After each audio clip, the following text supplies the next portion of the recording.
বেগম খালেদা জিয়ার মৃত্যু হয়েছে। স্বাভাবিক মৃত্যু, বার্ধক্যজনিত মৃত্যু এবং সম্মানজনক মৃত্যু। প্রকৃতি এমন একটা সময় তার মৃত্যু নির্ধারণ করেছেন যে সময়টিতে তার সারা জীবনের যে কর্ম, তার সারা জীবনের যে অর্জন, সেই অর্জনের রাষ্ট্রীয় স্বীকৃতি, রাজনৈতিক স্বীকৃতি এবং প্রাকৃতিক স্বীকৃতির একটা সন্ধিক্ষণ রচনা হয়েছে ডিসেম্বর মাসের এই সময়টিতে। বোঝার চেষ্টা করুন যে বেগম খালেদা জিয়া যদি আজ থেকে ২ বছর আগে ইন্তেকাল করতেন, তাহলে তার মৃত্যুর পরে তার যে শেষকৃত্য এটা কেমন হতো? নিঃসন্দেহে আজকের মতো হতো না। ২ নম্বর হলো যে তার মৃত্যুর পূর্বক্ষণে তিনি দেশ এবং বিদেশের চিকিৎসা সেবা পেয়েছেন।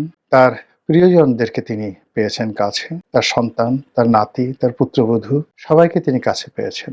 এক অনন্য জীবনের পরিসমাপ্তি। তৃতীয়ত এটা বর্ষাকালে হতে পারে। কিন্তু বর্ষাকালে না হয়ে এমন একটা সময় হয়েছে যে সময়টিতে দেখা গেল যে মানুষের শোক প্রকাশ, মানুষের আবেগ প্রকাশ, জানাজাতে অংশগ্রহণ করা থেকে শুরু করে সবকিছুই প্রকৃতি অবারিত করে দিয়েছে।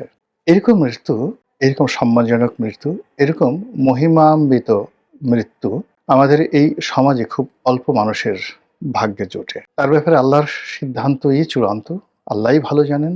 আমরা শুধু দোয়া করি অনন্ত লোকে তিনি যেন সুখে থাকেন, শান্তিতে থাকেন। এখানে একটা বিষয় হলো যে, যে বা যারা তাকে আঘাত করার চেষ্টা করেছেন বিভিন্ন সময়টিতে, কার্যত এখন অবস্থা দৃষ্টে মনে হচ্ছে যে তার জন্য উপকারের কারণ হয়ে দাঁড়িয়েছিল। যেমন তিনি যখন জেলে গেলেন, তার এই যে জীবিত কিন্তু তিনি জেলে আছেন। এই সময়টিতে নেতাকর্মীদের মধ্যে, বিএনপির নেতাকর্মীদের মধ্যে যে বন্ধন তৈরি হয়েছিল, যে মহব্বত তৈরি হয়েছিল, সেটি এখন বিএনপি তার সুফল পাচ্ছে।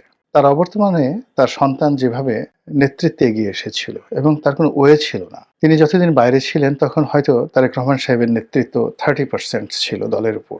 কিন্তু যেই মুহূর্তে তিনি জেলে গেলেন তখন তারেক রহমান সাহেবের নেতৃত্ব চলে এলো 95%। তো এই যে 95% যে তার নেতৃত্বের যোগ্যতা, তারা মানে যারা তাকে জেলে নিয়েছেন বেগম জিয়াকে, তারা এই তারেক রহমান সাহেবকে নেতা হিসেবে গড়ে উঠতে সহযোগিতা করেছেন। তার ফলে এই সময়টিতে পরিবর্তিত পরিস্থিতিতে তারেক রহমান সাহেব বাংলাদেশে আসার সাহস দেখিয়েছেন, শক্তি দেখিয়েছেন, যোগ্যতা দেখিয়েছেন এবং তার মায়ের শেষকৃত্যে তিনি উপস্থিত থাকার সৌভাগ্য অর্জন করেছেন। তো এই যে খালেদা জিয়ার জীবনে যে ঘটনা ঘটল, বাংলাদেশে আরও একজন প্রবীণা রাজনীতিবিদ শেখ হাসিনা। তিনি যদিও বেগম জিয়ার মতো রোগাক্রান্ত নন। বেগম জিয়ার দুটো খুব সিরিয়াস সমস্যা ছিল। একটা ছিল আর্থ্রাইটিসের সমস্যা, বাতের সমস্যা, এবং এইগুলোর কোনো চিকিৎসা হয় না। একবার যদি আপনি এই রোগ দ্বারা আক্রান্ত হন, ডায়াবেটিস, বাত, এগুলো আপনাকে সারা জীবন বহন করতে হয়। তার দ্বিতীয় আরেকটা সমস্যা ছিল লিভার সিরোসিস। এটাকে এক ধরনের লিভার ক্যান্সার বলা হয়।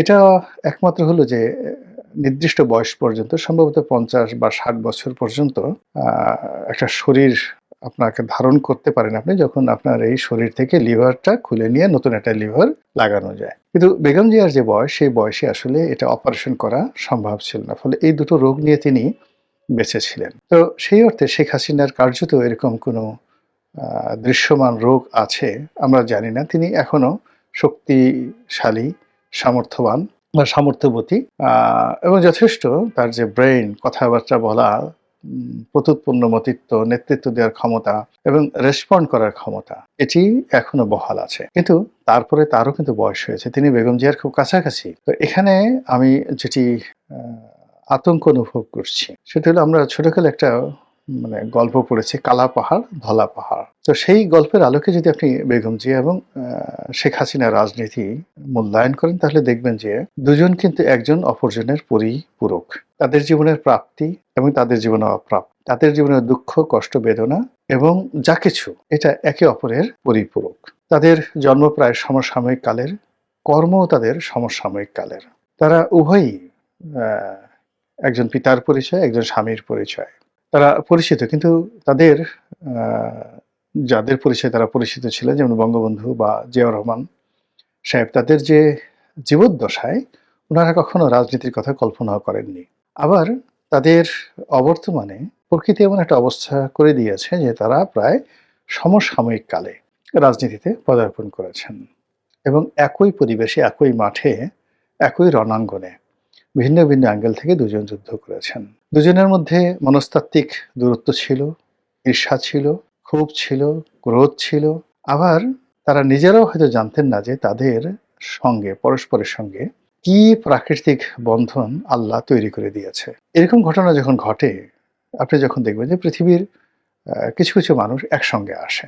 যেমন বঙ্গবন্ধু যে সময়টাতে ছিলেন, ওই সময়টিতে বঙ্গবন্ধুর সমপর্যায়ের অনেক বিশ্ব নেতা, সেটা মার্শাল টিটো বলেন, ফিদেল ক্যাস্ট্রো বলেন, ইয়াসির আরাফাত বলেন, ইন্দিরা গান্ধী বলেন, তারপরে মিশরের আনোয়ার সাদাত বলেন, এরকম অনেকে ছিলেন যাদের সঙ্গে বঙ্গবন্ধুর বন্ধুত্ব ছিল।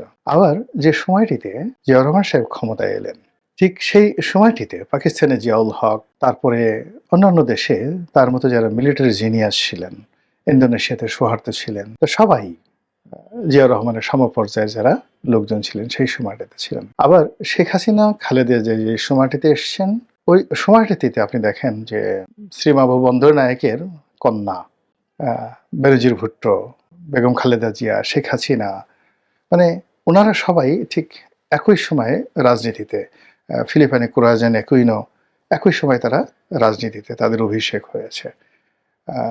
ব্রিটেনেও মানে অনেক যারা মহিলা নেতৃত্ব হয়েছে, জার্মানিতে মহিলা নেতৃত্ব, এই সবাই সমসাময়িক কালের, সমসাময়িক কালের। তো যখন হয়, মানে একজন যখন আজরাইলের কবলে পড়েন, একজনের যখন মৃত্যু হয়, একজনের যখন সফল হন, একজন যখন সার্থকতা পান, ঠিক কাউন্টার আর একজনের ঠিক সেম ঘটনা ঘটে। যে দুর্ভোগ এবং দুর্দশা খালেদা জিয়ার জীবনে ছিল, সেই দুর্ভোগ এবং দুর্দশা এখন শেখ হাসিনাকে তাড়া করছে। এবং সেই দুর্ভোগ দুর্দশা যখন কেটে গেছে খালেদা জিয়ার, ঠিক সেই সময় শরীর তার সাথে বিট্রে করে বসেছে এবং তিনি প্রকৃতির ডাকে সাড়া দিয়েছেন, যেটি শেখ হাসিনার জন্য অনিবার্য। তো যেটা বলছিলাম যে বেগম খালেদা জিয়ার অবর্তমানে যেভাবে বিএনপির নেতৃত্ব প্রতিষ্ঠিত হয়েছে দেশে এবং দেশের বাইরে, শেখ হাসিনার অবর্তমানে সেই নেতৃত্বটি কি আওয়ামী লীগের মধ্যে প্রতিষ্ঠিত হচ্ছে? এর কারণটা হলো যে আমাদের এই দেশের, আমি যতটুকু রাজনীতি মানে বোঝার চেষ্টা করেছি, ১৯৭০ সাল থেকেই আওয়ামী লীগের বিরুদ্ধে অনেকগুলো রাজনৈতিক দল দাঁড়ানোর চেষ্টা করেছে। এর মধ্যে আওয়ামী লীগের যারা সবচেয়ে জুয়েল, ছাত্রলীগের সবচেয়ে জুয়েল, তারা জাসদ করার চেষ্টা করেছে, বাসদ করার চেষ্টা করেছে, তারপর তারা গণফোরাম করার চেষ্টা করেছে, কৃষক শ্রমিক পার্টি করার চেষ্টা করেছে কাদের সিদ্দিকের নেতৃত্বে, তারপর বাকশাল আব্দুর রাজ্জাক সাহেবের নেতৃত্বে বাকশাল করার চেষ্টা করেছে, আরও অনেক। একাগারের সময় সেই সংস্কারবাদী আওয়ামী লীগ করার চেষ্টা করেছে, কিন্তু আওয়ামী লীগের বাইরে কোনো দল করা যায়নি। একইভাবে বিএনপি বহুবার ভেঙেছে, বহু লোক গিয়েছে, তৃণমূল বিএনপি, তারপর এসেছে জনতা দল, আরও কত দল, কিন্তু বিএনপির বাইরে নেওয়া যায়নি। জিয়া পরিবারের বাইরে, শেখ পরিবারের বাইরে রাজনীতি নেওয়ার বহু চেষ্টা হয়েছে, এখনো হচ্ছে, কিন্তু কোনো অবস্থাতেই হালে পানি পাচ্ছে না। আমাদের দেশের প্রকৃতি এবং পরিবেশ কেন জানি এই পারিবারিক ট্র্যাডিশন এবং এই দুটো দলের রাজনীতির মধ্যে তারা, মানে যাকে বলা হয়, নিজেদেরকে কেন্দ্রীভূত করে ফেলেছে। তো সেই অর্থে বিকল্প চেষ্টা করা যেতে পারে। আপনি ধরুন এই যে গত ১৭ মাস ধরে বা ১৬ মাস ধরে জুলাই আগস্ট বিপ্লবের পর ডক্টর মোহাম্মদ ইউনূস কি না করেছেন, জামাত কি না করেছে এই সময়টিতে সকল ইসলামিক দলগুলোকে একত্র করার জন্য, কিন্তু তারা তো পারেনি। এনসিপি কি না চেষ্টা করেছে, এনসিপির সঙ্গে তাবৎ পৃথিবীর অনেক বড় বড় শক্তি চেষ্টা করেছে যে এই তরুণদের দলটি প্রতিষ্ঠা পাক, কিন্তু বানের জলের মতো তারা বিএনপির জোয়ারের সামনে ভেসে যাচ্ছে। এই যে একটা অবস্থা, সেই অবস্থার প্রেক্ষিতে বিকল্প নেতৃত্ব তৈরি করার চেষ্টা হবে, আগামীতে হবে, এখনো হচ্ছে, এবং এটা ভালো। কিন্তু তার সঙ্গে সঙ্গে যেটা আমাদের আছে, বিএনপি আছে, আওয়ামী লীগ আছে, এই দলগুলোর মধ্যে যদি ভালো নেতৃত্ব তৈরি হয়, যেহেতু এর বাইরে আমরা জনগণকে নিতে পারছি না, জনগণের মন মানসিকতাকে নিতে পারছি না, ফলে এই দলগুলোর মধ্যে যদি ভালো নেতৃত্ব তৈরি হয়, এজন্য যদি আমরা সাহায্য করি, সহযোগিতা করি, বুদ্ধি দেই, পরামর্শ দেই, উৎসাহ দেই, তাহলে হয়তো দেশের জন্য তুলনামূলক ভালো ভালো হবে। এবং ওই যে একটা কথা আছে না যে গ্রামে এক ডাক্তার, হাতুড়ি ডাক্তার, ভীষণ রকম জনপ্রিয়। তো সেই গ্রামে একজন এমবিবিএস ডাক্তার এলেন। এখন এমবিবিএস ডাক্তার এলেন কিন্তু এমবিবিএস ডাক্তারের কাছে কোনো রোগী যায় না। এমবিবিএস ডাক্তার দেখলেন যে এই জনপ্রিয় যে হাতুড়ি ডাক্তার, তিনি যে অপারেশন করেন, তারপরে তিনি যে আ দাওয়া দেন, ওষুধ দেন, অনেক ভুল হয়, ভ্রান্তি হয়। এবং অনায়াসে তিনি যেভাবে সিজারিয়ান অপারেশন করেন, বড়, বড় ফোঁড়া কেটে ফেলেন, তিনি দেখেন যে এগুলো সফল হয় কিন্তু প্রায় সব ক্ষেত্রে মৃত্যু ঝুঁকি থাকে। কিন্তু তিনি না ডাক্তারকে বোঝাতে পারছেন, না জনগণকে বোঝাতে পারছেন। তো সেই অবস্থাতে তিনি অনেক পরিশ্রম করে সেই যে হাতুড়ে ডাক্তার, তাকে সেই ডাক্তারের ট্রেনিং দিলেন। ডাক্তারি বই পড়ালেন। তাকে দক্ষ করলেন, অভিজ্ঞ করলেন এবং অভিজ্ঞ করার পর দেখা গেল যে তিনি আর আগের মতো ওভাবে চিকিৎসা করেন না, ওইভাবে অপারেশন করেন না। তো আমরা যেহেতু আমাদের এই কাজগুলো আওয়ামী লীগকে দিয়েই করাতে হবে, বিএনপিকে দ্বারাই করাতে হবে।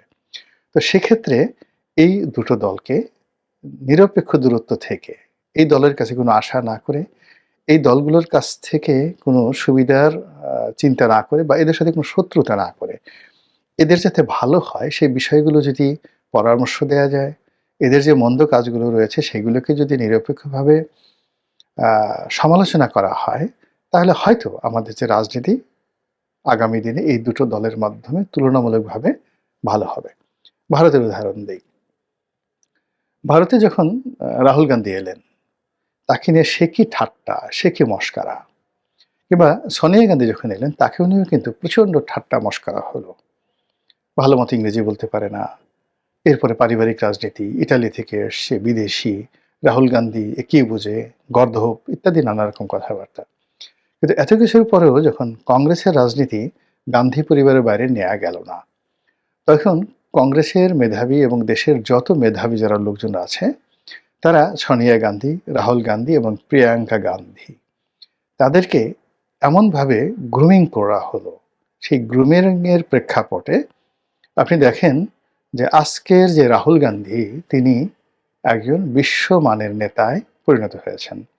অথচ ১০ বছর আগে তাকে পাপ্পি হিসেবে ডাকা হতো। পাপ্পি। তো পাপ্পি বলতে কি? মানে আপনি বুঝেন যে আ আমি আর বললাম না সেই শব্দটি। তাকে পাপ্পি হিসেবে বা পাপ্পা হিসেবে ডাকা হতো। সেই পাপ্পি বা পাপা এখন পার্লামেন্টে বক্তব্য দিলে সারা দুনিয়ার মানুষ মন্ত্রমুগ্ধের মতো শুনে। তিনি যখন মিডিয়া ফেস করেন, সারা পৃথিবীর মানুষ তাকে শোনে।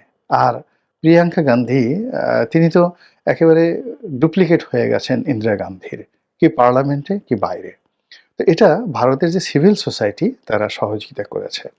তো আমাদের দেশেরও রাজনীতির যে বাস্তবতা, এখানে আসলে খুব বেশি পণ্ডিত, খুব বেশি পাণ্ডিত্য, খুব বেশি যাকে বলা হয় দেশি বিদেশি ডিগ্রিধারী লোকজন যারা আছেন, তারা আমাদের এই রাজনীতির আবহাওয়া বা হাওয়া বাতাসে বড় হতে পারেন না। যেভাবেই হোক না কেন রাজনীতির যে ট্র্যাডিশনটা হয়ে গেছে, ঐতিহ্য হয়ে গেছে, এর বাইরে আমরা যেতে পারব না। তো সেক্ষেত্রে বিএনপি এখন ভালো একটা জায়গাতে আছে। তাদের অনেক দায়িত্ব কর্তব্য আছে।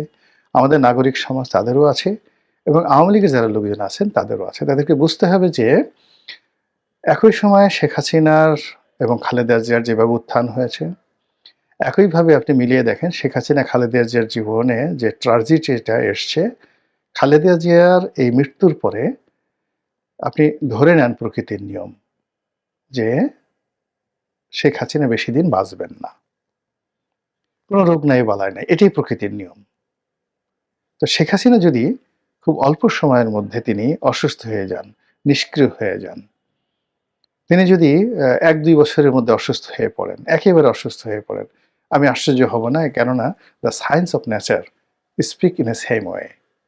প্রকৃতি এইভাবে কথা বলছে।